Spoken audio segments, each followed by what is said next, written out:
Perang Ukraina sering digambarkan sebagai konflik paling modern di abad ke-21, dipenuhi drone, satelit, dan senjata presisi jarak jauh. Namun jika melihat lebih dekat ke garis depan, realitasnya jauh lebih kompleks.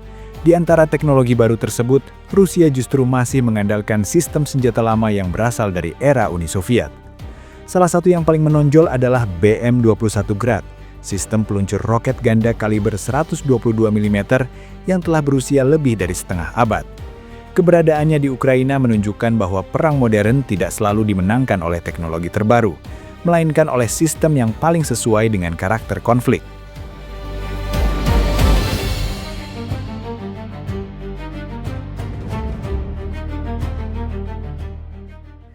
BM-21 Grad sejak awal tidak dirancang sebagai senjata presisi.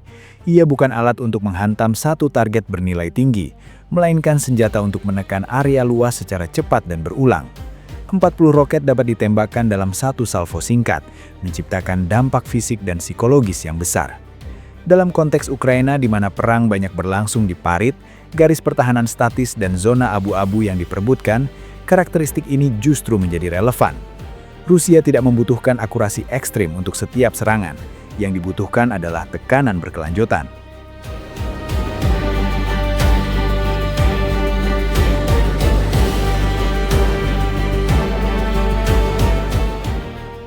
Penggunaan BM-21 Grad oleh Rusia mencerminkan filosofi artileri yang sudah lama dianut Moskow. Doktrin ini menempatkan artileri sebagai alat utama pembentuk medan perang. Bukan sekedar pendukung infanteri, tetapi elemen penekan yang menguras stamina, moral, dan kemampuan bertahan lawan. Dalam perang atrisi, efek jangka panjang seringkali lebih penting daripada hasil instan. Grad, dengan segala keterbatasannya, mampu menjalankan peran tersebut secara konsisten.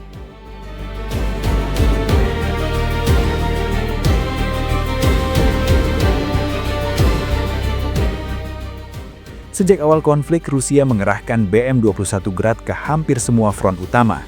Di Donetsk dan Luhansk, sistem ini digunakan secara intens untuk menghantam parit Ukraina, jalur suplai, dan area konsentrasi pasukan. Di Zaporizhia, Grad berfungsi sebagai alat defensif dan ofensif, menahan serangan sekaligus melemahkan persiapan lawan. Di sektor Kharkiv dan wilayah selatan, penggunaannya lebih fleksibel, disesuaikan dengan dinamika front yang berubah cepat. Penempatan Grad tidak bersifat simbolik, melainkan operasional.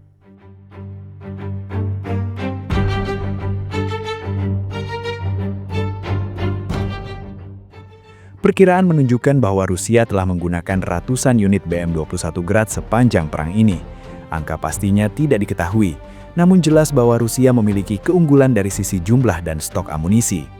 Roket 122 mm diproduksi massal sejak era Soviet dan masih tersedia dalam jumlah besar. Keunggulan ini memberi Rusia kemampuan untuk mempertahankan intensitas tembakan tanpa terlalu bergantung pada sistem mahal dan kompleks.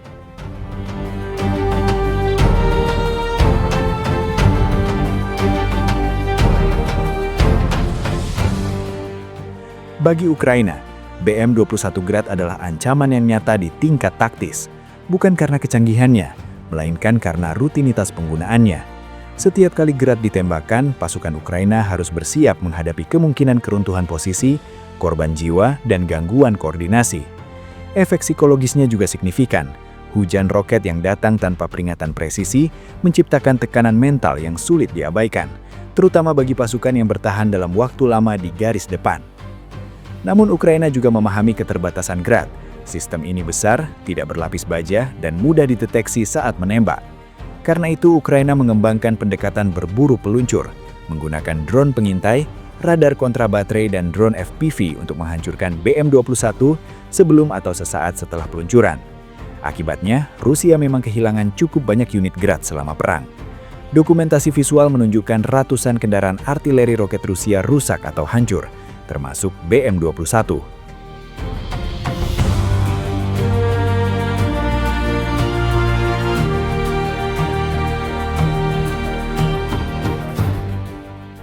Kehilangan tersebut tidak serta-merta membuat Rusia menghentikan penggunaan Grad. Sebaliknya, Rusia beradaptasi. Pola penggunaan berubah menjadi lebih disiplin dan berhati-hati. Peluncuran dilakukan cepat, seringkali dari posisi tersembunyi atau area berpepohonan, lalu kendaraan segera berpindah. Taktik ini tidak selalu berhasil, tetapi cukup untuk mempertahankan efektivitas sistem dalam jangka panjang. Adaptasi ini menunjukkan bahwa nilai BM-21 tidak hanya terletak pada desainnya, melainkan cara Rusia mengintegrasikannya dengan sistem lain seperti drone pengintai dan jaringan logistik.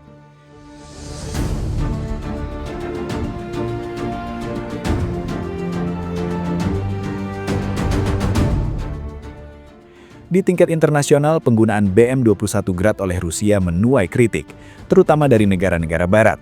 Sistem ini sering dikaitkan dengan kerusakan luas dan risiko terhadap warga sipil jika digunakan di dekat permukiman. Namun penting dicatat bahwa BM-21 bukan senjata terlarang dalam hukum perang internasional. Kritik lebih diarahkan pada konteks penggunaannya, bukan pada eksistensi sistem itu sendiri.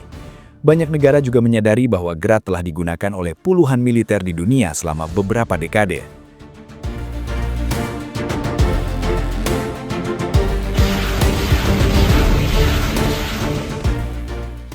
Bagi analis militer global, perang Ukraina memberikan pelajaran penting. BM-21 Grad membuktikan bahwa senjata lama masih dapat berfungsi dalam konflik modern jika didukung oleh logistik yang kuat dan doktrin yang konsisten. Rusia dengan warisan industri militernya mampu mempertahankan sistem seperti Grad dalam jumlah besar, memperbaikinya dan terus menggunakannya meski berada di bawah tekanan teknologi lawan yang lebih maju di beberapa aspek.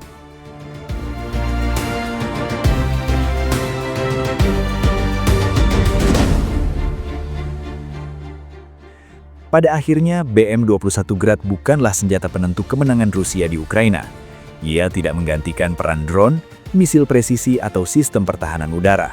Namun Grad memainkan peran yang lebih senyap dan berkelanjutan.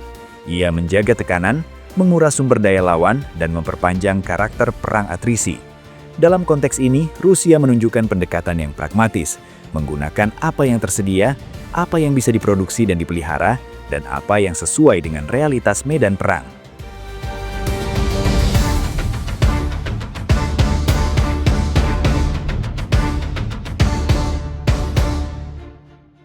Video ini dibuat untuk tujuan edukasi dan analisis semata.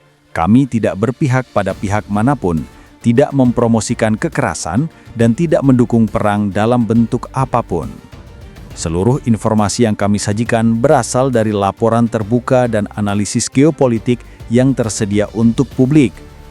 Tujuan kami adalah memberikan pemahaman yang seimbang mengenai situasi global agar masyarakat dapat melihat berbagai isu dengan lebih bijak. Kami percaya bahwa perdamaian, dialog, dan diplomasi merupakan jalan terbaik untuk menyelesaikan setiap konflik.